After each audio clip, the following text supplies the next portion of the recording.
दोस्तों नमस्कार। आज का विषय है जो प्रवासी मजदूर बाहर प्रदेश में रहते हैं वो मजबूर क्यों हो रहे हैं अपने घर आने के लिए। कुछ लोग जुड़ जाए तो अपना बात चालू करेंगे। कुछ एक कारण है उनका अपने घर आने के लिए।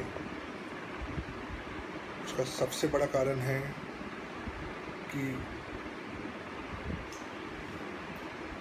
वे जिस प्रदेश में रहते हैं वहाँ उन्हें सबसे ज़्यादा असुविधा हो रही है रहने की, खाने की, क्योंकि काम धंधा उनके पास है नहीं। और काम धंधा नहीं है तो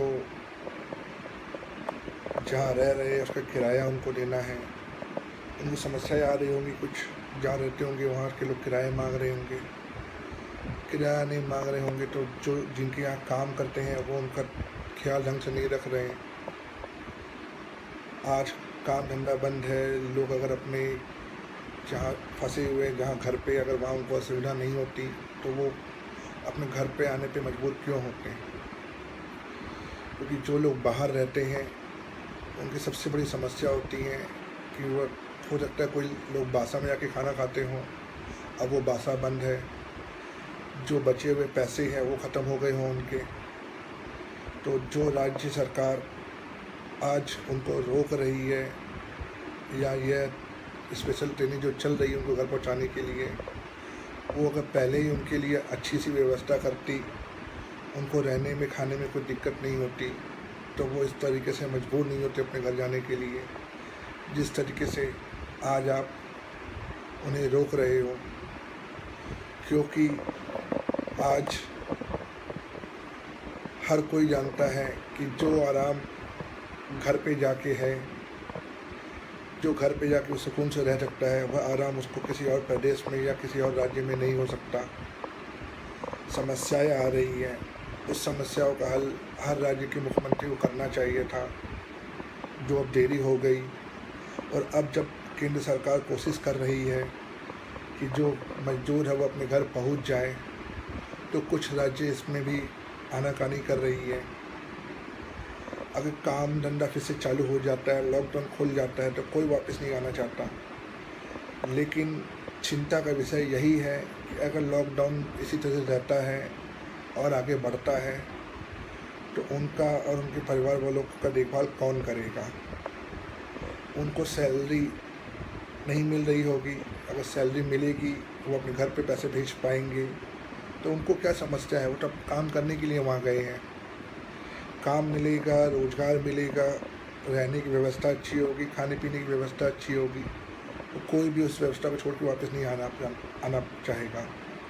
लेकिन अगर समस्याओं से जूझना ही है तो हर कोई चाहेगा कि इस विकट परिस्थिति में, इस महामारी के बीच हर कोई अपने परिवार के साथ घर पे रहे। इसलिए हर प्रवासी मजदूर चाहता है कि वो अपने घर पहुंच जाए। और सब जो स्पेशल ट्रेनें चलाई गई है उससे लोग पहुंचने की कोशिश कर रहे हैं। मैं केंद्र सरकार से एक दो आग्रह और करना चाहता हूं कि इनको एक स्टेशन से एक स्टेशन ना ले जाके आप ऐसी कुछ व्यवस्था करें कि जिस स्टेशन पे वो उतरना चाहे उसका डिटेल आप पहले ले लें और उस स्टेशन पे व्यवस्था की जाए उनकी जांच, उनके स्वास्थ्य जांच की। वो स्टेशन पे वो उतर के अपना स्वास्थ्य का जांच करवाएं और अपने घर जल्दी पहुंच जाएं। किसी को जाना है लखनऊ, गोरखपुर, तो वो सीधा बनारस क्यों जाए। अगर रास्ते के बीच में उसका स्टेशन आता है तो वहाँ उसको उतारने की व्यवस्था करें। उस राज्य के मुख्यमंत्री से, वहाँ के प्रशासन से ये आग्रह किया जाए कि जिस स्टेशन पे जो कोई भी हमारे मजदूर भाई उतरे तो उस स्टेशन पे उसकी जांच की जाए अच्छे से और उसको वहीं से उसके घर भेज दिया जाए। ना कि एक स्टेशन टू एक स्टेशन आप उनको लेके जाओगे और भटकाओगे, फिर वो लोग वहाँ उतर के फिर दूसरी बस से आएँ, तो इस तरीके से और उस असुविधा का सामना उनको करना पड़ेगा। तो इसलिए मैं केंद्र और राज्य सरकार से गुजारिश करता हूँ कि आपसी तालमेल बना के जो भी हमारे प्रवासी मजदूर भाई लोग अपने घर जाना चाहते हैं उन्हें सकुशल अच्छे से जांच करके उनके घर पहुँचाएँ। और अभी मामला सुनने में आया है कर्नाटक सरकार ने जो स्पेशल ट्रेनें रद्द कर दी है। कहा गया है कि नहीं, कोई यहाँ से ना जाए। भाई जाना कोई नहीं चाहता। अगर आप उन्हें अच्छी सुविधा देंगे, उनकी गारंटी देंगे रोज़गार का कि हाँ आप यहाँ रह के काम कर सकते हैं, आपको पुराना तरीके से आप यहाँ रह सकते हैं, कोई परेशानी नहीं उठानी पड़ेगी, तो मैं सोचता हूँ कि कोई भी इंसान ऐसा नहीं है जो वो सब छोड़ के जाना चाहेगा।